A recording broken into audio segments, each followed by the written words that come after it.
ফরিদপুর জেলা প্রশাসনের আয়োজনে ঈদযাত্রা নির্বিঘ্নকরণ, সরকার নির্ধারিত মূল্যে জ্বালানি তেল বিক্রয় ও এর সুষ্ঠু ব্যবহার নিশ্চিতকরণের মতবিনিময় সভা অনুষ্ঠিত হয়েছে।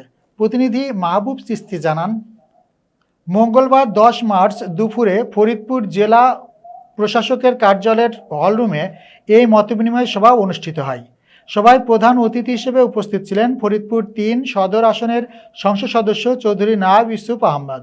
ফরিদপুর জেলা প্রশাসক মোহাম্মদ কামরুল হাসান মোল্লার সভাপতিত্বে সভায় ফরিদপুর পুলিশ সুপার মোহাম্মদ নজরুল ইসলাম, জেলা বিএনপির সদস্য সচিব AKM কিবরিয়া স্বপন, ফরিদপুর জেলা পেট্রোল পাম্প মালিক সমিতির সভাপতি ওয়াহিদ মিয়া কুটি, জেলা বাস মালিক সমিতির সভাপতি কামরুজ্জামান সিদ্দিকী, জেলা পেট্রোল পাম্প মালিক সমিতির সাংগঠনিক সম্পাদক সাইফুল ইসলাম সহ অন্যান্যরা উপস্থিত ছিলেন।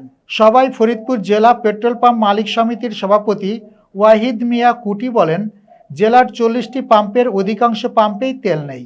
তিনি বলেন, প্রতিদিন আমাদের 2.5 লাখ লিটার তেলের চাহিদা রয়েছে। তেলের ডিপো থেকে চাহিদার অর্ধেক তেল পাঠানো হচ্ছে, যেসব কারণে আমাদের নাজুক অবস্থা। ওয়াহিদ মিয়া কুটি বলেন, বৃহস্পতিবার আমাদের তেল দেওয়া হবে, শুক্র ও শনিবার তেল দেওয়া হবে না। এ দুদিন তেল যদি না দেওয়া হয় তাহলে রোববার থেকে আমরা কাউকে আর তেল দিতে পারবো না। এক্ষেত্রে রাষ্ট্রীয় উচ্চ পর্যায়ে কথা বলে ফরিদপুরে তেলের সরবরাহ বাড়াতে হবে। এছাড়া বিভিন্ন পাম্পে অনাকাঙ্ক্ষিত ঘটনা ঘটেছে উল্লেখ করে বলেন, তেল কম দেওয়ার কারণে বিভিন্ন পাম্পে আমাদের কর্মচারীদের মারধরও করা হয়েছে। কেউ সাংবাদিক, কেউ পুলিশ, কেউ রাজনৈতিক পরিচয়ে প্রভাব খাটিয়ে তেল বেশি নিতে চাচ্ছেন।